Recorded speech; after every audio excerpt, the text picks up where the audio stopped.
Price the lord. ದೇವರ ಪರಿಶುದ್ಧ ನಾಮಕ್ಕೆ ಸ್ತೋತ್ರವಾಗಲಿ. ನಾನು pastor Alphonse Demello, grace and truth ministry ಶಿವಮೊಗ್ಗದಿಂದ. ಸ್ವಲ್ಪ ಸಮಯ ನಾವು ದೇವರ ವಾಕ್ಯವನ್ನು ಧ್ಯಾನ ಮಾಡೋಣ. ಅದಕ್ಕಿಂತ ಮೊದಲು ನಾವು ಪ್ರಾರ್ಥನೆ ಮಾಡಿಕೊಳ್ಳುವ. ಸ್ತೋತ್ರ ಕರ್ತನೆ, ಸರ್ವಶಕ್ತ ತಂದೆಯ ಪರಲೋಕ ದೇವರೇ, ಈ ಒಂದು ಒಳ್ಳೆಯ ಸಮಯಕ್ಕಾಗಿ ಸ್ತೋತ್ರ ಸಲ್ಲಿಸ್ತೇನೆ ಸ್ವಾಮಿ. ನಿನ್ನ ಸಂಧಾನದಲ್ಲಿ ಬಂದಿವೆ ನಿಮ್ಮ ವಾಕ್ಯವನ್ನು ಧ್ಯಾನ ಮಾಡಲಿಕ್ಕೋಸ್ಕರ.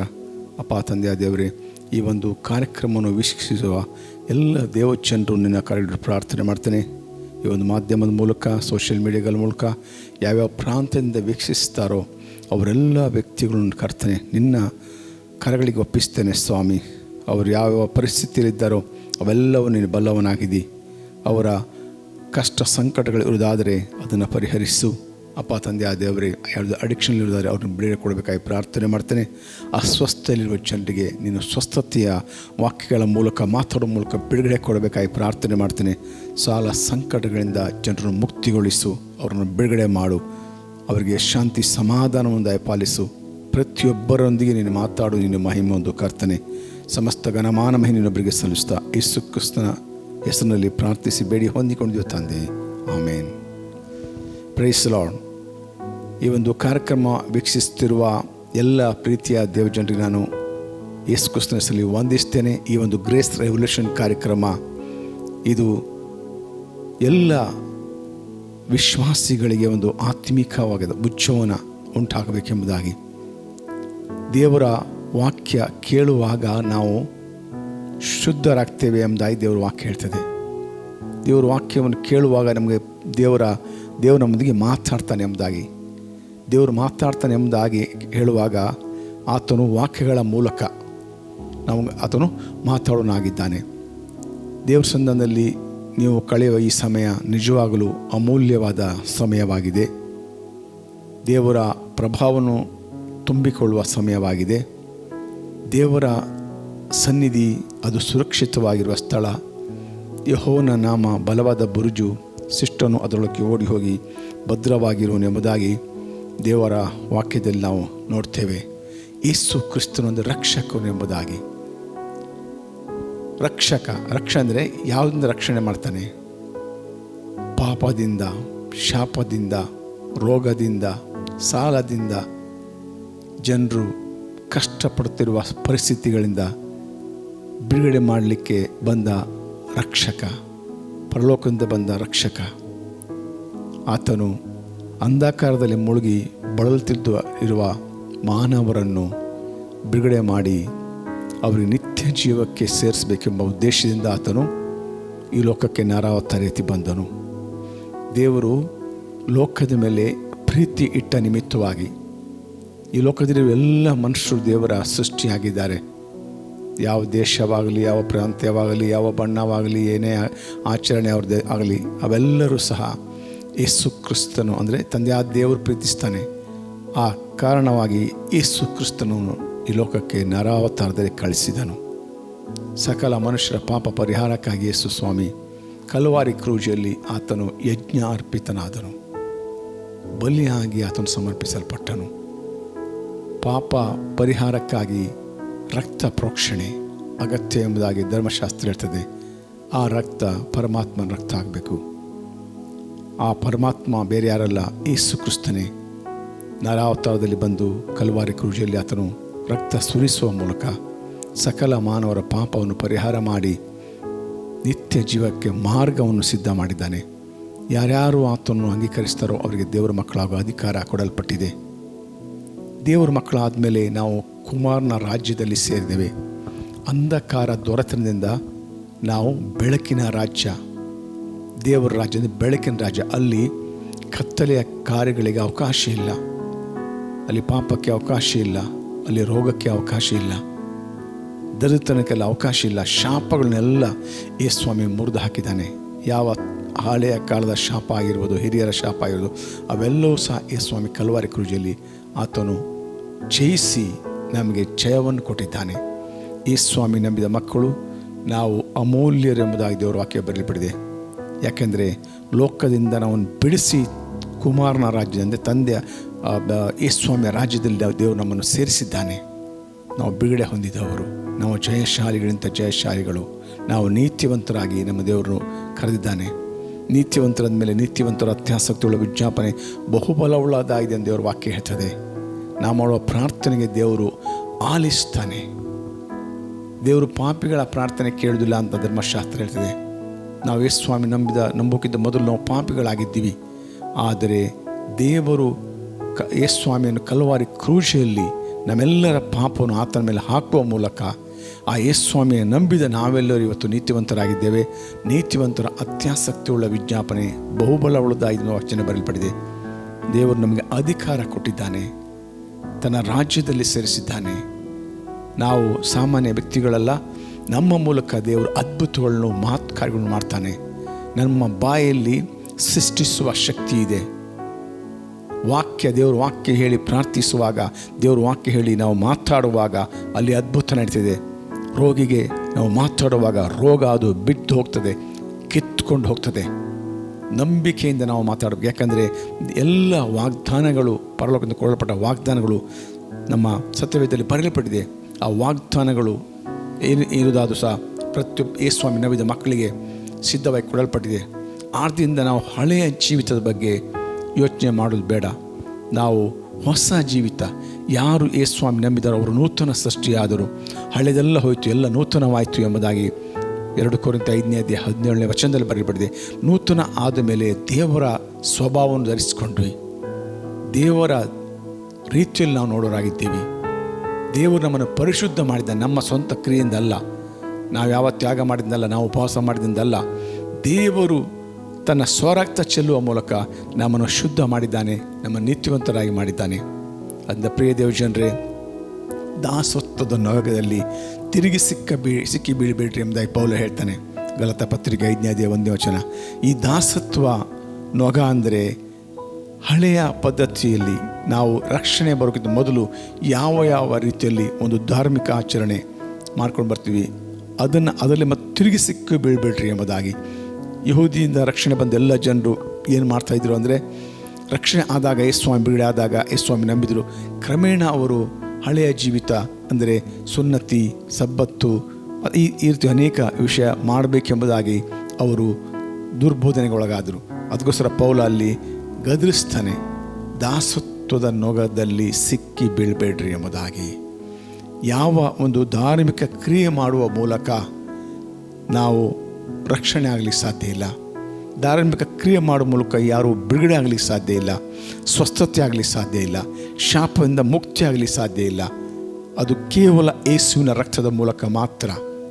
ಆದರೆ ಗಲಾತ್ಯ ಪತ್ರಿಕೆಯಲ್ಲಿ ಪೌಲ ಬರಿತಾನೆ, ಗಲಾತ್ಯದವರು ಅವರು ರಕ್ಷಣೆ ಆಗುವಾಗ ತುಂಬ ಸಂತೋಷದಿಂದ ಅವರು ರಕ್ಷಣೆ ಆದರು, ಯೇಸು ಸ್ವಾಮಿನ ಅಂಗೀಕರಿಸಿಕೊಂಡರು, ದೇವರ ವಾಕ್ಯವನ್ನು ಕೇಳಿದರು, ಅದ್ಭುತ ಹೊಂದ್ಕೊಂಡ್ರು, ಮಹತ್ಕಾರ್ಯ ಹೊಂದ್ಕೊಂಡ್ರು. ಕ್ರಮೇಣ ಅವರು ಏನು ಮಾಡ್ತಾಯಿದ್ರು ಅಂದರೆ, ಸುನ್ನತಿ, ಸಬ್ಬತ್ತು, ಧರ್ಮಶಾಸ್ತ್ರ ಇವೆಲ್ಲನೂ ಪಾಲಿಸಬೇಕು ಇದ್ರ ಜೊತೆಗೆ ಎಂಬುದಾಗಿ ಸೇರಿಸ್ಲಿಕ್ಕೆ ಬಂದರು. ಅದು ಸೇರಿಸೋದಾದರೆ ಯೇಸು ಕ್ರಿಸ್ತನು ಕಲ್ವಾರಿ ಕ್ರೂಜೆಯಲ್ಲಿ ರಕ್ತ ಸುರಿಸಿದ್ದು ವ್ಯರ್ಥವಾಯಿತು. ಧರ್ಮಶಾಸ್ತ್ರ ಪ್ರಕಾರ ಪಾಪ ಮಾಡಿದ ಪ್ರತಿಯೊಬ್ಬ ಕುರಿಯಾಗಲಿ, ಆಡಾಗಲಿ, ಹೋತವಾಗಲಿ ತಂದು, ಹೋರಿಯಾಗಲಿ ತಂದು ಅರ್ಪಿಸಬೇಕಾಯಿತು. ಪ್ರತಿ ವರ್ಷ ಆತನು ಅರ್ಪಿಸಬೇಕಾಯ್ತು, ಅವ್ರ ಪಾಪ ವಿಮೋಚನೆಗೋಸ್ಕರ ಅರ್ಪಿಸಬೇಕಾಯಿತು. ಅದು ಯಾವಾಗಲೂ ನಿಂತು ಹೋಗುವುದಲ್ಲ, ನಿರಂತರವಾಗಿರುವಂಥದ್ದು.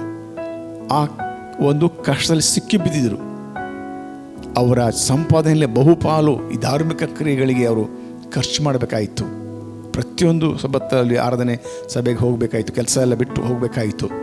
ಮತ್ತು ಅರ್ಪಿಸಲಿಕ್ಕೆ ಅವರು ಪ್ರಾಣಿಗಳನ್ನ ತೊಗೊಂಡು ಹೋಗಬೇಕಾಯಿತು. ಅದಕ್ಕೋಸ್ಕರ ಯೇಸು ಸ್ವಾಮಿ ಮತ್ತಾಯನ ಸುವಾರ್ತೆ 11ನೇ ಅಧ್ಯಾಯದಲ್ಲಿ 28ನೇ ವಚನದಲ್ಲಿ ಸ್ವಾಮಿ ಹೇಳ್ತಾನೆ, ಎಲೆ ಕಷ್ಟಪಡೋರೇ, ಹೊರವತ್ತವರೇ, ನೀವೆಲ್ಲರೂ ನನ್ನ ಬಳಿ ಬನ್ನಿರಿ, ನಿಮಗೆ ಶಾಂತಿಯನ್ನು ವಿಶ್ರಾಂತಿಯನ್ನು ಕೊಡ್ತೇನೆ ಎಂಬುದಾಗಿ ಹೇಳಿದ್ದು. ಯಾವ ಕಷ್ಟ, ಯಾವ ಹೊರೆ ಇದು ಕೂಲಿ ಮಾಡುವಾಗ ಹೊರುವ ಚೀಲ 50 kg ಹೊತ್ಕೊಂಡು ಹೊರೆ ಅಲ್ಲ. ಆಶ್ರಮದ ಬಗ್ಗೆ ಸ್ವಾಮಿ ಹೇಳ್ತಾ ಇಲ್ಲ. ಧಾರ್ಮಿಕ ವಿಷಯದಲ್ಲಿ ಜನರು ಕಷ್ಟಪಡ್ತಾ ಇದ್ದಾರೆ, ಅಲ್ಲಿಂದ ಮುಕ್ತಿ ಆಗಲಿಕ್ಕೆ ಆಗ್ತಾ ಇಲ್ಲ.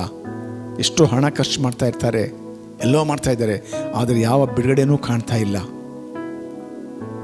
ಇಸ್ರೇಲ್ ದೇಶದಲ್ಲಿ ದೇವರ ಆಲಯದಲ್ಲಿ ಯಜ್ಞಗಳು ಅರ್ಪಿಸಲ್ಪಡ್ತಾ ಇದ್ದು, ಪ್ರತಿನಿತ್ಯ ಆರಾಧನೆ ನಡೀತಾ ಇತ್ತು. ಮುಂಜಾನೆ ಆರಾಧನೆ, ಸಂಧ್ಯಾ ನೈವೇದ್ಯ ಎಲ್ಲ ನಡೀತಿತ್ತು. ಆದರೆ ರೋಗಿಗಳು ಇದ್ದ ಹಾಗೆ ಇರ್ತಿದ್ರು. ಅದು ಬಿಡಿಸ್ಲಿಕ್ಕೆ ಅವರಿಗೆ ಆಗ್ತಾ ಇರಲಿಲ್ಲ. ಯಾಕೆ ಆಗ್ತಾಯಿಲ್ಲ ಅಂದರೆ ಧರ್ಮಶಾಸ್ತ್ರ ಪ್ರಕಾರ ಯಾರನ್ನೂ ಬಿಡುಗಡೆ ಮಾಡಲಿಕ್ಕೆ ಅವರಿಗೆ ಅದಕ್ಕೆ ಹಕ್ಕಿಲ್ಲ.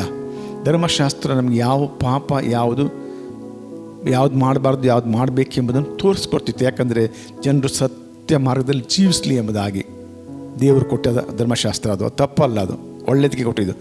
ಆದರೆ ಅದರಿಂದ ಬಿಡುಗಡೆ ಆಗಲಿಕ್ಕೆ ಯಾರಿಗೂ ಸಾಧ್ಯ ಇಲ್ಲ.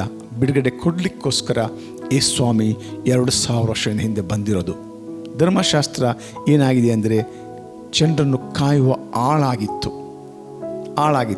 ಅದು ಕೇವಲ ಕಾಯ್ತೈತೆ ಹೊರತು ವಿಮೋಚನೆ ಮಾಡಲಿಕ್ಕೆ ಅವರಿಗೆ ಅಧಿಕಾರ ಇರಲಿಲ್ಲ. ಆದ್ದರಿಂದ ರಕ್ಷಣೆ ಆದ ವಿಶ್ವಾಸಿಗಳು ತಿರುಗಿ ಅವರು ಧರ್ಮಶಾಸ್ತ್ರಕ್ಕೆ ಹೋಗುವಾಗ ಪೌಲನಿಗೆ ಸಿಟ್ಟು ಬರ್ತದೆ. ನೀವು ಆ ರೀತಿ ದಾಸತ್ವ ನೊಗದಲ್ಲಿ ತಿರುಗಿ ಸಿಕ್ಕಿ ಬೀಳ್ಬೇಡ್ರಿ ಎಂಬುದಾಗಿ ಅಲ್ಲಿ ಪೌಲ ಗದರಿಸಿ ಹೇಳ್ತಾನೆ. ಏನು ತಿರುಗಿ ಸಿಕ್ಕಿ ಬಿದ್ದರೆ ಅಲ್ಲಿ ಅವನು ಹೇಳೋ ಕಠಿಣವಾದ ಮಾತುಗಳು ಹೇಳ್ತಾನೆ. ಕ್ರಿಸ್ತ ನಿಮ್ಮನ್ನು ಸ್ವತಂತ್ರದಲ್ಲಿರಬೇಕೆಂದು ನಿಮಗೆ ಬಿಡುಗಡೆ ಮಾಡಿದನು. ಸ್ವತಂತ್ರ ಅಂದರೆ ಏನು ಧಾರ್ಮಿಕ ಕಾರ್ಯಗಳನ್ನು ಮಾಡ್ತಾಯಿದ್ರಿ, ಎಷ್ಟೋ ಕಷ್ಟಪಟ್ಟು ಹಣ ಖರ್ಚು ಮಾಡಿ ಯಜ್ಞಗಳನ್ನ ಅರ್ಪಿಸ್ತಾ ಇದ್ದೀರಿ, ಎಲ್ಲ ಮಾಡ್ತಿದ್ದೀರಲ್ಲ, ಅದರಿಂದ ನಿಮಗೆ ಬಿಡುಗಡೆ ಆಗಿದೆ.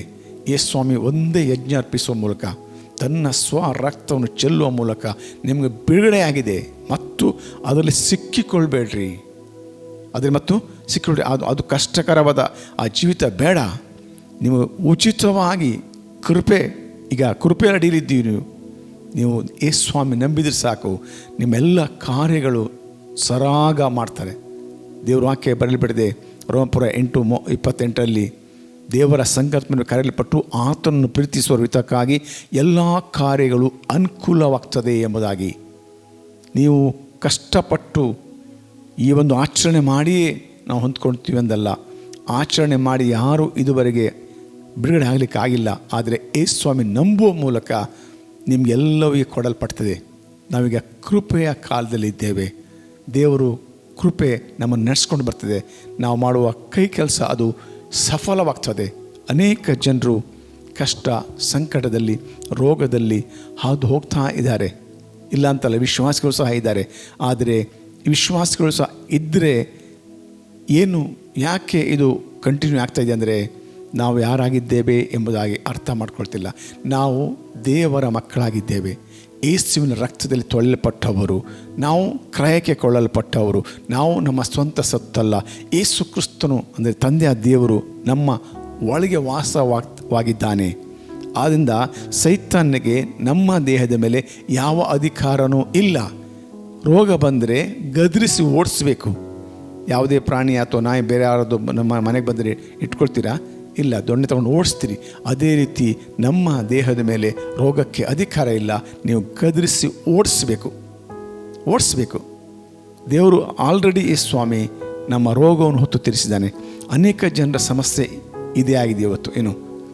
ದೇವರ ಒಂದು ವಾಕ್ಯದ ಅರಿವು ಇಲ್ಲದೆ ನಾವು ಅನೇಕ ಜನರು ಕಷ್ಟಪಡ್ತಾ ಇದ್ದೀವಿ. ದೇವರ ವಾಕ್ಯದಲ್ಲಿ ಬರೆಯಲ್ಪಟ್ಟಿದೆ. 1 ಪೇತ್ರ 2:24 ನೋಡ್ತೀವಿ. ನಾವು ಪಾಪದ ಪಾಲಿಗೆ ಸತ್ತು ನೀತಿವಂತರಾಗಿ ಜೀವಿಸಬೇಕೆಂದು ಆತನು ನಮ್ಮ ಪಾಪಗಳನ್ನು ತನ್ನ ಮೇಲೆ ಹೊತ್ತುಕೊಂಡನು, ಮರಣದ ಕಂಬವನ್ನು ಏರಿದನು, ಆತನ ಬಾಸುಂಡಿದ ಗುಣ ಆಯಿತು.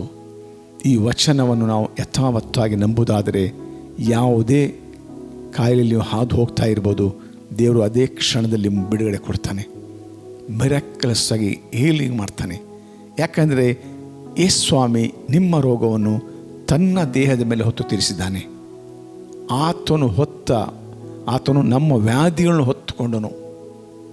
ಆತನು ಬಾಸುಂಡೆ ಹೊಂದ್ಕೊಂಡು ನಮ್ಮ ರೋಗಕ್ಕೋಸ್ಕರ ಹೊತ್ತು ತೀರಿಸಿ ಆಗಿದೆ. ನಾವು ನಂಬುವಾಗ ಇವತ್ತು ಸ್ವಸ್ಥತೆ ಹೊಂದ್ತೇವೆ. ಆತನು ಬಡತನವನ್ನು ಹೊತ್ತು ತೀರಿಸಿದ್ದಾನೆ. ದರಿದ್ರತನ ಎಂಬ ಒಂದು ಪಿಶಾಚಿ, ಅದು ಬಡತನ, ದರಿದ್ರತನ ಒಂದು ದುರಾತ್ಮ. ಆ ದುರಾತ್ಮನನ್ನು ಯೇಸು ಸ್ವಾಮಿ ಕಲ್ವಾರಿ ಕ್ರೂಜಲ್ಲಿ ಜಡ್ಜಿ ಆಗಿದೆ. ಯೇಸು ಸ್ವಾಮಿ ನಂಬಿದ ಮಕ್ಕಳು ಆ ದುರಾತ್ಮ ಅವ್ರ ಮೇಲೆ ಏನು ಆಡಳಿತ ನಡೆಸಲಿಕ್ಕೆ ಸಾಧ್ಯ ಇಲ್ಲ. ಅವನೇನು ಸಂಪಾದನೆ ಮಾಡ್ತಾನೆ ಆ ಹಣ ಅವರೇ ಖರ್ಚು ಮಾಡಬೇಕು ಸಮೃದ್ಧಿಯಾಗಿ. ಯೇಸು ಸ್ವಾಮಿ ಹೇಳಿದ್ದು, ನಾನು ನಿಮಗೆ ಸಮೃದ್ಧಿಯಾದ ಜೀವ ಕೊಡಲಿ ಬಂದಿದ್ದೇನೆ. ನಾನು ನಿಮಗೆ ಜೀವ ಕೊಡಲಿ ಬಂದೇನೆ, ಸಮೃದ್ಧಿಯಾದ ಜೀವ. ಕಳ್ಳನು ಕದ್ದುಕೊಳ್ಳೋದಕ್ಕೂ ಕೊಯ್ಯೋದಕ್ಕೂ ನಾಶ ಮಾಡೋದಕ್ಕೆ ಬಂದ ಹೊರತು ಬೇರೆ ಯಾವುದಕ್ಕೂ ಬಂದಿಲ್ಲ. ನಾನಾದರೆ ನಿಮಗೆ ಜೀವ ಕೊಡಲಿಕ್ಕೆ, ಸಮೃದ್ಧಿಯಾದ ಜೀವ ಕೊಡಲಿಕ್ಕೆ ಬಂದಿದ್ದೇನೆ. ಸಮೃದ್ಧಿಯಾದ ಜೀವ ಅಂತ ಹೇಳಿದರೆ ನಿತ್ಯ ಜೀವ ಒಂದು ಮಾತ್ರ ಅಲ್ಲ, ಪರಲೋಕ ಒಂದು ಮಾತ್ರ ಅಲ್ಲ, ಅದ್ರ ಜೊತೆಗೆ ನಾವು ಈ ಲೋಕದಲ್ಲಿ ಇರುವಾಗ ನಮಗೆ ಏನು ಅಗತ್ಯ ಇದೆಯೋ ಅವೆಲ್ಲವನ್ನು ಒದಗಿಸಿಕೊಡ್ತಾನೆ. ದೇವರ ರಾಜ್ಯಕ್ಕಾಗಿ, ನೀತಿಗಾಗಿ ತವಕ ಪಡ್ರಿ, ಅದರೊಟ್ಟಿಗೆ ನಿಮಗೆ ಎಲ್ಲವೂ ಕೊಡಲ್ಪಡುವುದು, ಸಂಪೂರ್ಣವಾಗಿ ಕೊಡಲ್ಪಡುವುದು. ಆದ್ದರಿಂದ ನಾವು ದೇವರ ವಾಕ್ಯವನ್ನು ಅರ್ಥ ಮಾಡ್ಕೊಳ್ಬೇಕು. ಅದು ನಮಗೋಸ್ಕರ ಇಡಲ್ಪಟ್ಟ ವಾಗ್ದಾನಗಳನ್ನು ರಿಸೀವ್ ಮಾಡಬೇಕು. ರಿಸೀವ್ ಮಾಡುವಾಗ ನಮ್ಮ ಜೀವಿತದಲ್ಲಿ ಅದ್ಭುತಗಳು ನೋಡ್ತೀವಿ. ನಾವು ಕೈ ಹಚ್ಚುವ ಕೆಲಸ ಅದು ಆಶೀರ್ವಾದಕರವಾಗ್ತದೆ. ಸಾಮಾನ್ಯ ಜನರಿಗೆ ಯಾವ ಕೆಲಸ ಮಾಡಲಿಕ್ಕೆ ಆಗಲ್ವೋ ಆ ಕೆಲಸ ನಮ್ಮ ಕೈ ಬರುವಾಗ ದೇವರು ಅಲ್ಲಿ ಅದ್ಭುತ ಮಾಡ್ತಾನೆ. ಯಾಕಂದರೆ ದೇವರು ನಮ್ಮ ಜೊತೆಯಲ್ಲಿದ್ದಾನೆ, ನಮ್ಮ ಜೊತೆಗೆ ಅದನ್ನು ತಿರುಗಾಡ್ತಾ ಇರ್ತಾನೆ. ನಾವು ಕೆಲಸ ಮಾಡುವಾಗ ದೇವರು ಅದಕ್ಕೆ ಆಲೋಚನೆ ಕೊಡೋನು ಆಗಿದ್ದಾನೆ. ಯಾವ ರೀತಿಯಲ್ಲಿ ಕೆಲಸ ಮಾಡಿದರೆ ಅದು ಆಶೀರ್ವಾದ ಆಗ್ತದೆ ಎಂಬುದಾಗಿ. ನಾವು ಕೆಲಸ ಮಾಡೋ ಸ್ಥಳದಲ್ಲಿ ದೇವರು ಇರ್ತಾನೆ, ನಾವು ಕೆಲಸ ಮಾಡೋ ಫ್ಯಾಕ್ಟ್ರಿಯಲ್ಲಿ ದೇವರು ಇರ್ತಾನೆ, ನಾವು ಕೆಲಸ ಮಾಡೋ ಎಲ್ಲೆಲ್ಲಿ ಕೆಲಸ ಮಾಡ್ತೀವಿ ಅಲ್ಲಿ ದೇವರು ಇರ್ತಾನೆ. ಎಲ್ಲ ಕಡೆ ಯಶಸ್ವಿಯನ್ನು ದೇವರು ನಮ್ಮ ಕೊಡೋನಾಗಿದ್ದಾನೆ. ಜನರು ಆಶ್ಚರ್ಯಪಡ್ತಾರೆ, ಇವ್ರ ಕೈಯಲ್ಲಿ ಹೇಗಾಯಿತು, ನಮ್ಗೆ ಆಗಿಲ್ಲಲ್ಲ ಎಂಬುದಾಗಿ. ಅದಕ್ಕೆ ಕೃಪೆ ಅಂತ ಹೇಳಿದು. ದೇವರು ಕೃಪೆ ನಮ್ಮನ್ನು ಏನು ಮಾಡಲಿಕ್ಕೆ ಸಾಧ್ಯ ಇಲ್ಲೋ ಅವೆಲ್ಲವನ್ನು ಮಾಡಲಿಕ್ಕೆ ಸಹಾಯ ಮಾಡ್ತದೆ. ಅದರಿಂದ ಕೃಪೆಯನ್ನು ನಾವು ಆತ್ಕೊಳ್ಬೇಕಾಗಿದೆ. ಒಂದು ಹಳೆ ಧರ್ಮಶಾಸ್ತ್ರ ಪ್ರಕಾರ ಅಲ್ಲ, ಕೃಪೆಯನ್ನು ಆತ್ಕೊಳ್ಳುವಾಗ ದೇವರು ನಮ್ಮನ್ನು ಆತನು ಸಂಪೂರ್ಣವಾಗಿ ಆತನು ಬಿಡುಗಡೆ ಕೊಡುವನಾಗಿದ್ದಾನೆ. ಏನು ನಾವು ವಾಕ್ಯವನ್ನು ನಂಬ್ತೇವೆ, ನಂಬಿ ನಡೆಯುವಾಗ ದೇವರು ಅದ್ಭುತ ಮಾಡ್ತಾನೆ. ನಂಬಿ ನಡೆಯುವಾಗ. ಮತ್ತು ಆ ನಂಬಿಕೆ ಹೇಗಿರಬೇಕಂದ್ರೆ ಯಥಾವತ್ತಾಗಿ ನಾವು ಅದನ್ನು ಸ್ವೀಕಾರ ಮಾಡಬೇಕು. ದೇವರ ವಾಕ್ಯವನ್ನು ಯಥಾವತ್ತಾಗಿ ನಾವು ಸ್ವೀಕಾರ ಮಾಡಬೇಕು. ಸ್ವೀಕಾರ ಮಾಡುವಾಗ ನಮ್ಮ ಜೀವಿತದಲ್ಲಿ ಅದ್ಭುತಗಳು ನಡೀತವೆ, ಮಹತ್ಕಾರ್ಯ ನಡೀತವೆ. ದೇವ್ರ ವಾಕ್ಯ ಏನು ಬರೆಯಲ್ಪಟ್ಟಿದೆ ಅದು ಆಗ್ತದೆ. ದೇವ್ರ ವಾಕ್ಯ ಅದು ಸತ್ಯ 100%. ಭೂಮಿ ಆಕಾಶಗಳು ಅಳಿದು ಹೋದರೂ ಹೋಗ್ಬೋದು, ಆದರೆ ಧರ್ಮಶಾಸ್ತ್ರದಲ್ಲಿ ಬರೆಯಲ್ಪಟ್ಟ ಒಂದು ಕೊಂಬಾದರೂ ಒಂದು ಗುಡುಸಾದರೂ ಅದು ಬಿದ್ದು ಹೋಗಲಿಕ್ಕೆ ಸಾಧ್ಯ ಇಲ್ಲ, ಬಿದ್ದು ಹೋಗಲಿಕ್ಕೆ ಸಾಧ್ಯ ಇಲ್ಲ. ಸಮೃದ್ಧಿಯಾದ ಜೀವಿತ ಅದನ್ನು ಕೊಡಲಿಕ್ಕೆ ಬಂದಿರೋದು.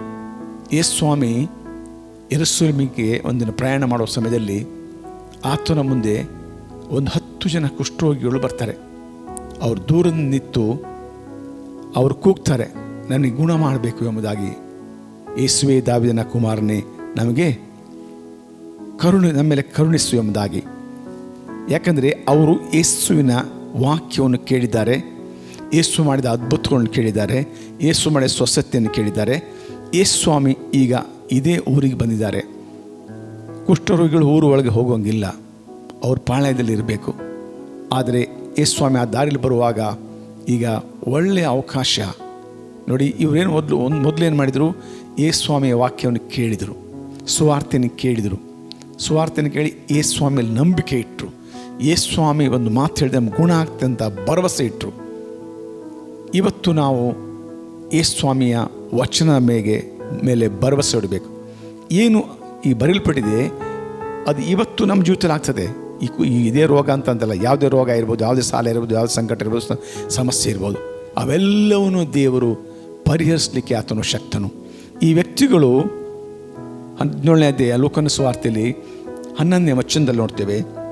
ಆತನು ಯೆರೂಸಲೇಮಿಗೆ ಪ್ರಯಾಣ ಮಾಡುವಾಗ ಸಮಾರ್ಯ ಗಲಿಲಾಯ ಸೀಮೆಗಳ ನಡುವೆ ಹಾದು ಹೋದನು. ಒಂದು ಹಳ್ಳಿಗೆ ಬಂದಾಗ 10 ಮಂದಿ ಕುಷ್ಠರೋಗಿಗಳು ಆತನ ಎದುರಿಗೆ ದೂರದಲ್ಲಿ ನಿಂತು, ಯೇಸುವೆ, ಗುರುವೆ, ನಮ್ಮ ಮೇಲೆ ದಯವಿಡು ಎಂದು ಕೂಗಿದರು. ದೂರದಲ್ಲಿ ನಿಂತ್ಕೊಂಡಿದ್ದಾರೆ, ಹತ್ತಿರ ಬರೋಂಗಿಲ್ಲ. ಹತ್ತಿರ ಬಂದರೆ ಕಲ್ಲೊಡ್ಡು ಸಾಯಿಸಬೇಕೆಂಬುದಾಗಿ ನಿಯಮ ಇತ್ತು. ಕುಷ್ಠರೋಗಿಗಳು ಅವರು ಅಶುದ್ಧರು, ಯಾರು ಅವರ ನೆರಳು ಸಿತ ಅವ್ರ ಮೇಲೆ ಬೀಳೋಂಗಿಲ್ಲ. ಆದ್ದರಿಂದ ದೂರ ನಿಂತು, ಯೇಸುವೆ, ಗುರುವೆ, ನಮ್ಮೆಲ್ಲ ದಯವಿಡು ಎಂಬುದಾಗಿ. ಕುಷ್ಠರೋಗಿಗಳಂದರೆ ಅವರ ಕೈ ಕಾಲು ಬೆರಳುಗಳೆಲ್ಲ ಕೊಳೆತು ಅವು ಸಂಪೂರ್ಣವಾಗಿ ಸವಿತಾ ಹೋಗಿರ್ತವೆ. ಬೆರಳುಗಳೇ ಕೆಲವು ಇರಲ್ಲ. ಆ ರೀತಿ ದೇಹ ಕ್ಷಯಿಸ್ಕೊಂಡು ಹೋಗ್ತಾ ಇರುತ್ತೆ. ಮೈಯೆಲ್ಲ ಸ್ಮೆಲ್ ಬರ್ತದೆ.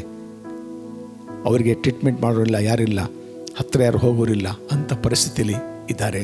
ಆದರೆ ಯೇಸು ಸ್ವಾಮಿ ಜನರನ್ನು ಗುಣ ಮಾಡಿದ್ದನ್ನು ಸುದ್ದಿಯನ್ನು ಅವರು ಕೇಳಿದ್ದಾರೆ, ಸುವಾರ್ತೆಯನ್ನು ಕೇಳಿದ್ದಾರೆ. ಈ ಸ್ವಾಮಿ ನಮ್ಮನ್ನು ಗುಣ ಮಾಡಲಿಕ್ಕೆ ಶಕ್ತನು ಎಂಬುದಾಗಿ. ಇವತ್ತು ಈ ಸ್ವಾಮಿ ಬದಲಾವಣೆ ಆಗಿಲ್ಲ. ನೀವು ಯಾವ ಸಮಸ್ಯೆಯಲ್ಲಿ ಹಾದು ಹೋಗ್ತಾ ಇರ್ಬೋದು, ಅಥವಾ ನಿಮ್ಮ ಸ್ನೇಹಿತರು ಅಥವಾ ಸಂಬಂಧಿಕರು ಯಾರಾದರೂ, ಈ ಸ್ವಾಮಿ ಬದಲಾವಣೆ ಆಗಿಲ್ಲ. ಈ ಸ್ವಾಮಿ ನಿನ್ನೆ ಇದ್ದ ಹಾಗೆ ಇವತ್ತು ನಾಳೆ ನಿರಂತರ ಒಂದೇ ಥರ ಇರುವ ದೇವರು. ಆತನ ಮುಂದೆ ಮೊರೆಡವರಿಗೆ ಆತನ ಉತ್ತರ ಕೊಟ್ಟೇ ಕೊಡ್ತಾನೆ. ಇವರು ಮೊರೆ ಇಡ್ತಾರೆ, ಗುರುವೇ ನಮ್ಮ ಮೇಲೆ ದಯವಿಡು ಎಂದು ಕೂಗಿ ಕೇಳಿದರು. ಆತನು ಅವರನ್ನು ನೋಡಿ, ನೀವು ಹೋಗಿ ಯಾಜಕರಿಗೆ ಮೈ ತೋರಿಸಿಕೊಳ್ಳ್ರಿ. ಒಂದೇ ಒಂದು ಮಾತು ದೇವ್ರ ಬಾಯಿಂದ ಬಂದಿದೆ ಸ್ವಾಮಿ, ಒಂದು ಮಾತು, ನೀವು ಹೋಗಿ ಯಾಜಕರಿಗೆ ಮೈ ತೋರಿಸ್ಕೊಳ್ರಿ. ಯಾಜಕರಿಗೆ ಮೈ ತೋರಿಸ್ಕೊಳ್ಳಿ ಅಂದರೆ ಅವರಿಗೆ ಅರ್ಥ ಆಯಿತು, ಗುಣ ಆದ ಮೇಲೆ ಯಾಜಕರಿಗೆ ಮೈ ತೋರಿಸ್ಬೇಕು. ಯಾಜಕರು ಅವ್ರನ್ನ ಬಟ್ಟೆಲ್ಲ ತೆಗೆದು ಪರೀಕ್ಷೆ ಮಾಡ್ತಾನೆ, ಆ ಕುಷ್ಠದ ಗುರುತೇನ ಇದೆಯಾ ಅಂತ ಚೆಕ್ ಮಾಡ್ತಾನೆ. ಇಲ್ಲ ಅಂದರೆ ಅವನು ಅವರಿಗೆ ಸ್ನಾನ ಮಾಡಿ ನೀವು ಒಂದಿನ ಬಿಟ್ಟು ಊರೊಳಗೆ ಹೋಗ್ಬೋದು ಎಂಬುದಾಗಿ ಸರ್ಟಿಫಿಕೇಟ್ ಕೊಡ್ತಾರೆ, ಮೆಡಿಕಲ್ ಸರ್ಟಿಫಿಕೇಟ್ ಅವನು ಕೊಡೋದು. ಏನು ಕುಷ್ಠ ಇಲ್ಲ, ಗುಣ ಆಗಿದೆ ಎಂಬುದಾಗಿ, ದೇಹದಲ್ಲಿ ಯಾವುದೇ ಛಾಯೆ ಇಲ್ಲ ಎಂಬುದಾಗಿ ಆತನು ಪರೀಕ್ಷೆ, ಯಾಜಕ ಪರೀಕ್ಷೆ ಮಾಡಿ ಆತನು ಸರ್ಟಿಫಿಕೇಟ್ ಕೊಡಬೇಕು ಊರಿಗೆ ಹೋಗಬೇಕಾದ್ರೆ. ಯೇಸ್ವಾಮಿ ಹೇಳಿದ ಮಾತನ್ನು ಇಮಿಡಿಯೇಟಾಗಿ ಸ್ವೀಕಾರ ಮಾಡಿದರು, ಹೊರಟರು. ಇವತ್ತು ನಾವು ಯೇಸ್ವಾಮಿಯ ಮಾತನ್ನು ಕೇಳಬೇಕು, ಯಥಾವತ್ತಾಗಿ ಸ್ವೀಕಾರ ಮಾಡಬೇಕು. ನಾನು ಹೊಂದ್ಕೊಂಡಿದ್ದೇನೆ ಸ್ವಾಮಿ ಎಂಬುದಾಗಿ. ಆಗ ಅದೇ ಕ್ಷಣದಲ್ಲಿ ನಮ್ಮ ಜೀವಿತದಲ್ಲಿ, ನಿಮ್ಮ ಜೀವಿತದಲ್ಲಿ ಅದ್ಭುತ ಆಗಲಿ ಸಾಧ್ಯ ಉಂಟು. ಅದು ಯಾವ ಅದ್ಭುತನೇ ಆಗ್ಬೋದು. ಹಣಕಾಸಿನ ಅದ್ಭುತ ಆಗ್ಬೋದು, ಸಾಲ ತೀರಿಸುವಿಕೆ ಆಗ್ಬೋದು, ಯಾವ ಕೆಲಸ ಕಾರ್ಯ ಸಿಗುವ ವಿಷಯದಲ್ಲಿ ಆಗ್ಬೋದು, ಯಾವ ವಿಷಯದಲ್ಲಿ ಆಗ್ಬೋದು. ರೋಗ ಒಂದೇ ಅಲ್ಲ, ಯಾವ ವಿಷಯದಲ್ಲಿ ನೀವು ಪ್ರಾರ್ಥನೆ ಮಾಡ್ತೀರಿ ಆ ವಿಷಯದಲ್ಲಿ ದೇವರು ತನ್ನ ವಿಶೇಷವಾದ ಕೃಪೆಯನ್ನು ಬಿಡುಗಡೆ ಮಾಡ್ತಾನೆ. ದೇವದೂತರು ನಿಮ್ಮ ಪರವಾಗಿ ಕಾರ್ಯ ಮಾಡ್ತಾರೆ. ಅಲ್ಲಿ ಅದ್ಭುತ ನಡೀತಿದೆ, ಮಾತುಕತೆ ನಡೀತಿದೆ. ಈ 10 ಜನ ಒಂದು ಮಾತು ಕೇಳಿದ್ರು ಯೇಸ್ವಾಮಿ ಹತ್ರ, ಹೊರಟು ಹೋಗ್ರಿ, ಯಾಜಕರಿ ಮೈ ತೋರಿಸ್ರಿ ಎಂಬುದಾಗಿ. ಅವ್ರಿಗೆ ಅರ್ಥ ಆಯಿತು, ನಾವು ಗುಣ ಆಗ್ತೇವೆ ಹೋಗುವಾಗ ಅಂತ. ಇಮಿಡಿಯೇಟಾಗಿ ತಿರುಗಿದರು. ಇಲ್ಲಿ ಒಂದು ವಾಕ್ಯಕ್ಕೆ ವಿಧೇಯರಾಗುವುದು ಬಹಳ ಮುಖ್ಯ. ಅವರೇನು ಮುಟ್ಟಲಿಲ್ಲ, ಪ್ರಾರ್ಥನೆ ಮಾಡಲಿಲ್ಲ, ಏನಿಲ್ಲ, ಹೋಗಿ ಯಾಜಕರ ಮೈ ತೋರಿಸಿ ಅಂದ್ರಲ್ಲ, ಗುಣ ಆಗುತ್ತಾ ಇಲ್ವೋ ಅಂತ ಅನುಮಾನ ಮಾಡಿದ್ರ? ಅನುಮಾನ ಮಾಡಲಿಲ್ಲ. ಹೇಳಿದ ತಕ್ಷಣ ಅವರು ಎಂದು ಹೇಳಿದನು, ಅವರು ಹೋಗುತ್ತಿರುವಾಗಲೇ ಶುದ್ಧರಾದರು. ಜಸ್ಟ್ ಒಂದು ಸ್ಟೆಪ್ ಯಾಜಕರ ಮನೆ ಕಡೆ ಹೊರಟಿದ್ದಾರೆ. ಹೊರಟು ಕೂಡಲೇ ಅವರ ಕುಷ್ಠ ಸಂಪೂರ್ಣವಾಗಿ ಮಾಯವಾಯಿತು, ಡಿಸಪಿಯರ್ ಆಯಿತು. ದೇವರಿಗೆ 1 ನಿಮಿಷ ಗುಣ ಮಾಡಲಿಕ್ಕೆ 1 ಸೆಕೆಂಡ್, ಒಂದು ಮಾತು ಸಾಕು, ಒಂದು ಮಾತು ಸಾಕು. ತಕ್ಷಣವೇ ಅವ್ರ ಕುಷ್ಠ ಎಲ್ಲ ಗುಣ ಆಯಿತು. ಸೀದಾ ಹೋದರು. ಅವರಲ್ಲಿ ಒಬ್ಬನು ಕೂಡಲೇ ಶುದ್ಧರಾದರು, ಎಲ್ಲರೂ ಗುಣ ಆದರು, 10 ಜನ ಗುಣ ಆದರು. ಅವರಲ್ಲಿ ಒಬ್ಬನು ತನಗೆ ಗುಣವಾದದ್ದನ್ನು ನೋಡಿ ಮಹಾಶಬ್ದದಿಂದ ದೇವರನ್ನು ಕೊಂಡಾಡುತ್ತಾ ಹಿಂದಿರುಗಿ ಬಂದು ಯೇಸುವಿನ ಪಾದಗಳಿಗೆ ಅಡ್ಡ ಬಿದ್ದು ಅವನಿಗೆ ಉಪಕಾರ ಸ್ತುತಿ ಮಾಡಿದನು. 10 ಜನರಲ್ಲಿ ಒಬ್ಬ ಮಾತ್ರ ಹಿಂದಿರುಗಿ ಯೇಸ್ವಾಮಿ ಹತ್ರ ಬರ್ತಾನೆ. ಯಾಜಕರಿಗೆ ಮೈ ತೋರಿಸಿ ಅಂತ ಹೇಳಿದರೆ ವಾಪಸ್ ಯೇಸ್ವಾಮಿ ಹತ್ರ ಬರ್ತಾನೆ ಅವನು. ಯಾಕಂದರೆ ಅವನಲ್ಲಿ ಕೃತಜ್ಞತಾ ಮನೋಭಾವ. ದೇವರಿಗೆ ಗುಣ ಮಾಡಿದವರಿಗೆ ಮೊದಲು ಅವರಿಗೆ ವಂದನೆ ಸಲ್ಲಿಸಬೇಕು ಎಂಬುದಾಗಿ. 9 ಜನ ಬರಲಿಲ್ಲ. 9 ಜನ ಸೀದಾ ಯಾಜಕರ ಹತ್ರ ಹೋದರು. ಅವ್ರಿಗೆ ಗುಣ ಆಗಿದೆ, ಎಲ್ಲ ಹೋದರು. ಆದರೆ ನಾವು ಮಾಡಿದ ಉಪಕಾರಗಳಲ್ಲಿ ಒಂದನ್ನು, ದೇವರು ಮಾಡಿದ ಉಪಕಾರಗಳಲ್ಲಿ ಒಂದನ್ನು ಮರೆಯಬೇಡ. ದೇವರ ವಾಕ್ಯ 103ನೇ ಕೀರ್ತನೆಯಲ್ಲಿ ನಾವು ನೋಡ್ತೇವೆ, ಯೆಹೋವನ ಉಪಕಾರಗಳೊಂದನ್ನು ಮರೆಯಬೇಡ, ಎಲ್ಲವನ್ನು ಹೇಳಬೇಕು, ದೇವರಿಗೆ ಸ್ತೋತ್ರ ಮಾಡಬೇಕು. ಇವನು ಬಂದು ಯೇಸುವಿನ ಪಾದಕ್ಕೆ ಬಿದ್ದು ಅಡ್ಡ ಬಿದ್ದ, ಅಂದರೆ ಆರಾಧನೆ ಮಾಡಿದ. ಆರಾಧನೆಯಲ್ಲಿ ಬಿಡುಗಡೆ ಉಂಟು, ಆರಾಧನೆಯಲ್ಲಿ ಬಿಡುಗಡೆ ಉಂಟು. ಅವು ಬಂದು ಆರಾಧನೆ ಯೇಸ್ವಾಮಿ ಪಾದಕ್ಕೆ ಅಡ್ಡ ಬಿದ್ದು ಆರಾಧಿಸಿದ. ಆಗ ಯೇಸ್ವಾಮಿ ಕೇಳ್ತಾನೆ,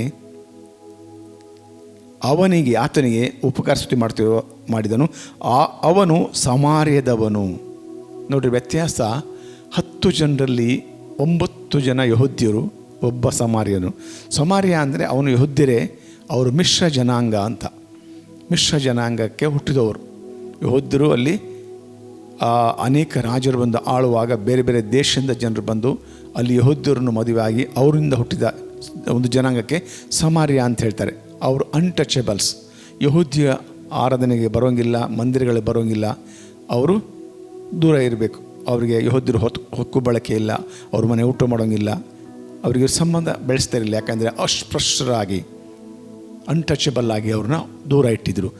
ಈ ಅನ್ಟಚಬಲ್ ವ್ಯಕ್ತಿ ಬಂದು ಯೇಸುವಿನ ಪಾದಕ್ಕೆ ಅಡ್ಡ ಬಿದ್ದು ಆರಾಧನೆ ಮಾಡಿ ದೇವರಿಗೆ ಕೃತಜ್ಞತೆಯನ್ನು ಸಲ್ಲಿಸ್ತಾನೆ.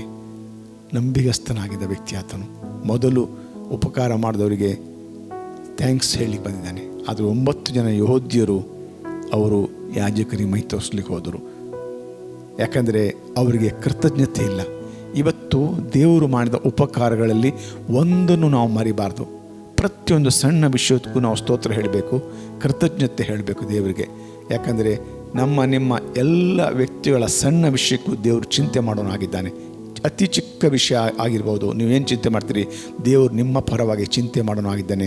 ನಿಮ್ಮ ಅಗತ್ಯತೆಗಳನ್ನು ಸಂಧಿಸಲಿಕ್ಕೆ ದೇವರು ಸ್ಪಂದಿಸುವ ದೇವರಾಗಿದ್ದಾನೆ. ನೀವೇನು ಮನಸ್ಸಿನಲ್ಲಿ ಬಯಸ್ತೀರೋ ಅದನ್ನು ಒದಗಿಸಲಿಕ್ಕೆ ದೇವರು ಕಾರ್ಯ ಮಾಡುವ ದೇವರಾಗಿದ್ದಾನೆ. ನಿಮ್ಮ ಚಿಂತೆ ಏನೇ ಆಗಿರ್ಬೋದು, ಸಮಸ್ಯೆ ಏನೇ ಆಗಿರ್ಬೋದು, ಆ ಸಮಸ್ಯೆ ಪರಿಹಾರಕ್ಕೆ ದೇವರು ಚಿಂತಿಸ್ತಾನೆ. ಅದನ್ನ ದೇವರು ಮಾಡಿದ ಉಪಕಾರದಲ್ಲಿ ಒಂದನ್ನು ಮರಿದೆ ನಾವು ದೇವರಿಗೆ ಯೇಸುಸ್ವಾಮಿಗೆ ಸ್ತೋತ್ರ ಮಾಡಬೇಕು. ಯೇಸುಸ್ವಾಮಿಯಲ್ಲಿ ಕೇಳ್ತಾನೆ, ಅವನಿಗೆ ಆತನಿಗೆ ಅಡ್ಡ ಬಿದ್ದು ಆತನಿಗೆ ಉಪಕಾರ ಸ್ತುತಿ ಮಾಡಿದನು.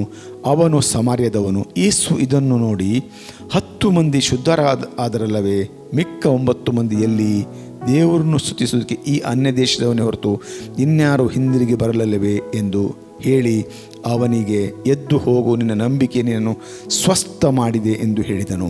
ಯೇಸುಸ್ವಾಮಿ ಆ ವ್ಯಕ್ತಿಗೆ ಹೇಳ್ತಾನೆ, 10 ಜನರು ಗುಣ ಆದರಲ್ಲ, ನೀನೊಬ್ಬನೇ ಬಂದಿದೆಯಾ, ಉಳಿದು 9 ಜನ ಎಲ್ಲಿ? ನೋಡಿ, ಅವರಿಗೆ ಆರೋಗ್ಯ ಆಯಿತು, ಅವರು ಸೀದಾ ಅವ್ರ ಊರಿಗೆ ಹೋದರು. ಅವ್ರಿಗೆ ಯೇಸುಸ್ವಾಮಿ ಬೇಡ. ಈ ವ್ಯಕ್ತಿ ಬಂದು ಆರಾಧನೆ ಮಾಡಿದ ಅಂದರೆ ಯೇಸುಸ್ವಾಮಿನ ಹಿಂಬಾಲಿಸಿದ. ಇವತ್ತು ಅನೇಕ ಜನರು ಯೇಸುಸ್ವಾಮಿ ಮೂಲಕ ಆರೋಗ್ಯ ಬೇಕು ನಮಗೆ, ಆದರೆ ಯೇಸುಸ್ವಾಮಿ ಹಿಂಬಾಲಿಸುವುದು ಬೇಡ. ಆರೋಗ್ಯ ಯೇಸುಸ್ವಾಮಿ ಕೊಡಲಿಕ್ಕೆ ಸಿದ್ಧವಾಗಿದ್ದಾನೆ. ಆರೋಗ್ಯ ಈ ಲೋಕದ ನಾವು ದೇಹಕ್ಕೆ ಬೇಕಾಗಿದೆ ಆರೋಗ್ಯ, ಆದರೆ ಆತ್ಮ ಬಹಳ ಮುಖ್ಯ. ಆತ್ಮರಕ್ಷಣೆ ಬಹಳ ಮುಖ್ಯ. ಆತ್ಮರಕ್ಷಣೆ ಪ್ರತಿಯೊಬ್ಬ ಮನುಷ್ಯನಿಗೆ ಬೇಕಾದ ಬಹಳ ಮುಖ್ಯದ ಆತ್ಮರಕ್ಷಣೆ. ಆರೋಗ್ಯ ಹೇಗೂ ಸಿಗ್ತದೆ, ಏನು ಆತ್ಮರಕ್ಷಣೆ ಮುಖ್ಯ. ಈ ವ್ಯಕ್ತಿ ಯೇಸುಸ್ವಾಮಿ ಹತ್ರ ಹಿಂದೆ ಬರಲಿಕ್ಕೆ ಹೋಗಿ ಇವನು ಆತ್ಮರಕ್ಷಣೆಯನ್ನು ಹೊಂದಿಕೊಂಡ. ಯೇಸುಸ್ವಾಮಿಗೆ ಹೇಳ್ತಾನೆ, ಹೋಗು, ನಿನ್ನ ನಂಬಿಕೆ ನಿನ್ನ ಸ್ವಸ್ಥ ಮಾಡಿದೆ. ಇವನು ಸಂಪೂರ್ಣವಾಗಿ ಗುಣ ಆದ. ಅಂದ್ರೇನು? ಕಳೆದು ಹೋದ ಬೆರಳುಗಳು ಎಲ್ಲವೂ ನೂತನ ಆಯಿತು ಅವನಿಗೆ. ಏನು ಅವರು ಗುಣ ಆಯಿತು, ಬೆರಳು ಹೇಗಿತ್ತು ಹಾಗೆ ಅರ್ಧದ ಬೆರಳಿತ್ತು ಅವರಿಗೆ, ಏನು ಗುಣ ಆದರೂ ಹೋದರು. ಆದರೆ ಈ ವ್ಯಕ್ತಿ ಹಾಗಲ್ಲ. ಆತನು ಸಂಪೂರ್ಣವಾದ ಸ್ವಸ್ಥತೆಯಾದ, ಅಂದರೆ ಹಳೆ ರೀತಿ ಪುಷ್ಟ ಬರೋಕ್ಕಿಂತ ಮೊದಲು ಯಾವ ರೀತಿ ಇದ್ದನೋ ಆ ರೀತಿ ಸಂಪೂರ್ಣವಾಗಿ ಆತನು ಪರ್ಫೆಕ್ಟ್ ಆದ. ಯೇಸುಸ್ವಾಮಿಗೆ ಬಂದು ಸ್ತುತಿ ಮಾಡಿ ಆರಾಧನೆ ಮಾಡಿ ಧನ್ಯವಾದ ಕೃತಜ್ಞತೆ ಮಾಡಿದ ವ್ಯಕ್ತಿ ಸಮಾರಿದನಾದರೂ ಸಹ ಆತನು ರಕ್ಷಿಸಲ್ಪಟ್ಟ. ಆತನು ಯೇಸುಸ್ವಾಮಿನ ಹಿಂಬಾಲಿಸುವವನಾದ. ಯೇಸುಸ್ವಾಮಿ ದೇವರಂತ ಅಂಗೀಕಾರ ಮಾಡಿ ಆತ ಆರಾಧನೆ ಮಾಡಿದ. 9 ಜನ ಯೆಹೂದ್ಯರು ಆ ರೀತಿ ಮಾಡಲಿಲ್ಲ. ಅವರಿಗೆ ಸ್ವಸ್ಥತೆ ಮಾತ್ರ ಬೇಕಾಯಿತು, ಯೇಸುಸ್ವಾಮಿ ಬೇಕಾಗಿಲ್ಲ. ಅವರು ವಾಪಸ್ ತಿಂದಿರಿ ಬರಲಿಲ್ಲ. ಪ್ರಿಯ ದೇವಜನರೇ, ಇವತ್ತು ಅನೇಕ ಜನರು ಯೇಸುಸ್ವಾಮಿಯ ಅದ್ಭುತಗಳನ್ನು ಕೇಳ್ತಾ ಇರ್ತಾರೆ, ನೋಡ್ತಾ ಇರ್ತಾರೆ, ಹೊಂದ್ತಾ ಇರ್ತಾರೆ. ಆದರೆ ಯೇಸುಸ್ವಾಮಿನ ಹಿಂಬಾಲಿಸಲಿಕ್ಕೆ ಹಿಂದೆ ಮುಂದೆ ಅವ್ರು ನೋಡ್ತಾರೆ. ಆದರೆ ಈ ದೈಹಿಕ ಆರೋಗ್ಯ ಬೇಕು ನಮಗೆಲ್ಲರಿಗೂ. ಅದಕ್ಕಿಂತ ಮೊದಲು ಬೇಕಾಗಿರೋದು ಆತ್ಮೀಕ ರಕ್ಷಣೆ ಹೊಂದ್ಕೊಳ್ಳೋದು ಬಹಳ ಮುಖ್ಯ. ಪ್ರತಿಯೊಬ್ಬ ಮನುಷ್ಯನು ಸಹ ರಕ್ಷಿಸಲ್ಪಡಬೇಕು. ಎಲ್ಲ ಮನುಷ್ಯರು ರಕ್ಷಣೆ ಹೊಂದಿ ಸತ್ಯದ ಜ್ಞಾನಕ್ಕೆ ಬರಬೇಕೆಂಬುದು ದೇವರ ಚಿತ್ತವಾಗಿದೆ. ನಾವು ನೋಡ್ತೇವೆ, 1 ತಿಮೋತಿ 2ನೇ ಅಧ್ಯಾಯ 5ನೇ ವಚನದಲ್ಲಿ ಬರೆಯಲ್ಪಟ್ಟಿದೆ, ಎಲ್ಲ ಮನುಷ್ಯರು ರಕ್ಷಣೆ ಹೊಂದಿ ಸತ್ಯದ ಜ್ಞಾನಕ್ಕೆ ಬರಬೇಕೆಂಬುದು ದೇವರ ಚಿತ್ತವಾಗಿದೆ. ಸತ್ಯ ಜ್ಞಾನ ಬರಬೇಕಾದ್ರೆ ದೇವರ ವಾಕ್ಯವನ್ನು ಕೇಳಬೇಕು. ವಾಕ್ಯವನ್ನು ಕೇಳುವಾಗ ಪ್ರತಿನಿತ್ಯ ನಮ್ಮ ಜೀವಿತದಲ್ಲಿ ದೇವರು ಮಾಡುವ ಅದ್ಭುತಗಳು ನೋಡುವಾಗ ನಾವು ಸತ್ಯದ ಜ್ಞಾನಕ್ಕೆ ಬರ್ತೇವೆ. ಸತ್ಯ ನಮಗೆ ಬಿಡುಗಡೆ ಮಾಡ್ತದೆ. ನಾವು ರಕ್ಷಣೆ ಮಾರ್ಗದಲ್ಲಿ ಬಂದು ದೇವರ ಮಕ್ಕಳಾಗಿ ಮಾರ್ಪಡ್ತೇವೆ. ದೇವರ ಮಕ್ಕಳಾಗಬೇಕೆಂಬುದು ದೇವರ ಉದ್ದೇಶ. ಮಕ್ಕಳಾದರೆ ಪರಲೋಕದ ಸಕಲ ಆತ್ಮೀಯ ಆಶೀರ್ವಾದಗಳಿಗೆ ನಾವು ಬಾಧ್ಯಸ್ಥರಾಗ್ತೇವೆ, ಪರಲೋಕಕ್ಕೆ ನಾವು ಬಾಧ್ಯಸ್ಥರಾಗ್ತೇವೆ. ಅದರಿಂದ ದೇವರ ಮೂಲಕ ಯೇಸುಸ್ವಾಮಿ ಕೇವಲ ಸ್ವಸ್ಥತೆ ಮಾತ್ರ ಅಲ್ಲ, ಆಶೀರ್ವಾದ ಮಾತ್ರ ಅಲ್ಲ, ಅದಕ್ಕಿಂತ ಮಿಗಿಲಾಗಿ ಬೇಕಾಗಿರೋದು ರಕ್ಷಣೆ, ಆತ್ಮರಕ್ಷಣೆ ಇದು ಬೇಕಾಗಿದೆ. ಇದನ್ನು ಹೊಂದ್ಕೊಳ್ಬೇಕಾಗಿದೆ. ಅದರಿಂದ ಯಾರ್ಯಾರು ಈ ವಾಕ್ಯವನ್ನು ಕೇಳಿದಿರಿ, ಯೇಸುಸ್ವಾಮಿಯಲ್ಲಿ ನಂಬಿಕೆ ಇಟ್ಟವರು ಯಾರಾದರೂ ಯೇಸುಸ್ವಾಮಿ ಸ್ವಂತ ರಕ್ಷಕರಾಗಿ ಅಂಗೀಕಾರ ಮಾಡಬೇಕೆಂಬುದಾಗಿ ನಿಮ್ಮ ಮನಸ್ಸಿರುವುದಾದರೆ ನನಗೆ ಈ ಅರಿಕೆ ಪ್ರಾರ್ಥನೆ ಮಾಡಿಕೊಳ್ಳ್ರಿ. ಈ ಅರಿಕೆ ಪ್ರಾರ್ಥನೆಯಲ್ಲಿ ನಮ್ಮೊಂದಿಗೆ ಪಾಲ್ಗೊಳ್ಳ್ರಿ. ಪ್ರಾರ್ಥನೆ ಮಾಡಿಕೊಳ್ಳುವ. ಸ್ತೋತ್ರ ಕರ್ತನೆ, ಸರ್ವಶಕ್ತ ತಂದೆಯ ಪರಲೋಕದವರೇ, ನಿನ್ನ ಪರಿಶುದ್ಧ ನಾಮಕ್ಕೆ ಸ್ತೋತ್ರವಾಗಲಿ. ಅಪ್ಪ, ಈ ಒಂದು ಸಮಯದಲ್ಲಿ ನೀನು ವಾಕ್ಯವನ್ನು ಕೇಳಿದ್ದೇವೆ. ಹೌದು, 2000 ವರ್ಷದಿಂದ ನೀನು ಲೋಕಕ್ಕೆ ನರಾವತ್ತರ ಎತ್ತಿ ಬಂದು ಕಲ್ವಾರಿ ಕ್ರೂಜಲ್ಲಿ ನಿನ್ನ ದೇಹವನ್ನೇ ಸಜೀವ ಯಜ್ಞವಾಗಿ ಸಮರ್ಪಿಸಿದಿ. ಬಾಸುಂಡೆ ಹೊಂದಿಕೊಂಡು ಮುಳ್ಳಿನ ಕಿರೀಟವನ್ನು ಧರಿಸಿಕೊಂಡು ಅಪ್ಪ ನಿನ್ನ ದೇಹವು ಚಿತ್ರವಾಗುವಷ್ಟು ಹಿಂಸೆಯನ್ನು ಅನುಭವಿಸಿದಿ. ನನ್ನ ಪಾಪಗಳಿಗಾಗಿ, ನನ್ನ ಶಾಪಗಳಿಗಾಗಿ, ನನ್ನ ರೋಗ ನಿವಾರಣೆಗಾಗಿ, ನನ್ನ ದಲಿತನ ಬಿಡುಗಡೆಗಾಗಿ ನೀನು ಕಲವಾರಿ ಚಚ್ಚಲ್ಪಟ್ಟು ಸತ್ತೋಣಲ್ಪಟ್ಟು ಮೂರನೇದಲ್ಲಿ ದೇವರನ್ನು ಸತ್ತೋಣಿದ ಮೃತ್ಯುವನ್ನು ಎಬ್ಬಿಸಿದೆನೆಂಬುದಾಗಿ ನಾನು ನಂಬುತ್ತೇನೆ. ಅಪ್ಪ, ನನ್ನೆಲ್ಲ ಪಾಪವನ್ನು ತೊಳೆದು ಶುದ್ಧಿ ಮಾಡು. ನನ್ನ ಮಗನಾಗಿ ಸ್ವೀಕರಿಸು. ನಿನ್ನ ಪರಿಶುದ್ಧಾತ್ಮನ ತುಂಬಿಸು. ಪ್ರಾರ್ಥನೆ ಕೇಳಿದ ಕೈ ಸ್ತೋತ್ರ. ಯೇಸು ಕ್ರಿಸ್ತನ ಹೆಸರಲ್ಲಿ ಬೇಡಿ ಹೊಂದಿದ ತಂದೆ, ಆಮೇನ್. ಯಾರ್ಯಾರು ಈ ಪ್ರಾರ್ಥನೆ ಮಾಡಿದಿರಿ, ನೀವು ದೇವ್ರ ಮಕ್ಕಳಾಗಿದ್ದೀರಿ. ನೀತಿವಂತನ ವಾರವನ್ನು ದೇವರು ದಯಪಾಲಿಸಿದ್ದಾನೆ. ಪರಲೋಕದ ಸಕಲ ಆತ್ಮೀಯ ವರ್ಗಗಳು ನೀವು ಬಾಧ್ಯಸ್ಥರಾಗಿದ್ದೀರಿ. ದೇವರು ಸರಿಯಾದ ಸಮಯದಲ್ಲಿ ಸರಿಯಾದ ವ್ಯಕ್ತಿಯನ್ನು ಸಂದೇಶವಂತೆ ಮಾಡಲಿ. ಸರಿಯಾದ ಸತ್ಯ ಬದಲು ಮಾಡಿ ಸಭೆ ದೇವರು ಸೇರಿಸಲಿ. ನಾವು ತಿರುಗಿ ನಾಳೆ ದಿನ ಇದೇ ಸಮಯದಲ್ಲಿ ಇದೇ ಒಂದು ಚಾನಲ್ನಲ್ಲಿ ಬರ್ತೇವೆ. ಅಲ್ಲಿವರೆಗೆ ದೇವರು ನಿಮ್ಮೆಲ್ಲರೂ ಸುರಕ್ಷಿತವಾಗಿ ಕಾಪಾಡಲಿ. May God bless you. Praise Lord. Thank you for watching us. ಈ ಒಂದು ಕಾರ್ಯಕ್ರಮ ನೋಡಿದ ನಿಮ್ಮನ್ನು ಕೂಡ ನಾನು ಹೃದಯಪೂರ್ವಕವಾಗಿ ವಂದನಿಸ್ತೀನಿ. ಪ್ರತಿದಿನ ಬನ್ನಿ, ವಾಕ್ಯವನ್ನು ಕೇಳ್ರಿ. ಕೃಪೆಯ ಕ್ರಾಂತಿ ಈ ಕಾರ್ಯಕ್ರಮ ನಿಮ್ಮ ಜೀವಿತವನ್ನು, ನಿಮ್ಮ ಕುಟುಂಬವನ್ನು 100% ಮಾರ್ಪಡಿಸುವಂಥದ್ದಾಗಿದೆ. ಸೊ ಅಷ್ಟು ಮಾತ್ರ ಅಲ್ಲ, ಪ್ರತಿದಿನ ಬೆಳಗ್ಗೆ ಸರಿಯಾಗಿ 7:00 ಫೇಸ್ಬುಕ್ ಹಾಗೂ ಯೂಟ್ಯೂಬಲ್ಲಿ ಮಾರ್ನಿಂಗ್ ಡಿವೋಷನ್ ಎಂಬ ಕಾರ್ಯಕ್ರಮನ ಮಾಡ್ತಾ ಇದ್ದೀವಿ. ಡಾಕ್ಟರ್ ಸುದೀಪ್ ಡಿಮೆಲೋ ಈ ಒಂದು ಪೇಜ್ ಫೇಸ್ಬುಕ್ಕಲ್ಲಿದೆ ಹಾಗೂ ಯೂಟ್ಯೂಬಲ್ಲಿ ಕೂಡ ಚಾನಲ್ ಇದೆ. ಅದನ್ನು ಸಬ್ಸ್ಕ್ರೈಬ್ ಮಾಡಿರಿ, ಬಂದು ಭಾಗವಹಿಸಿರಿ. ದೇವರ ವಾಕ್ಯವನ್ನು ನಾವು ಕೇಳೋಣ. ನಮ್ಮ ಜೀವಿತ ನಿಮ್ಮ ಜೀವಿತ ಇದ್ದ ಹಾಗೆ ಇರುವುದೇ ಇಲ್ಲ. You are blessed.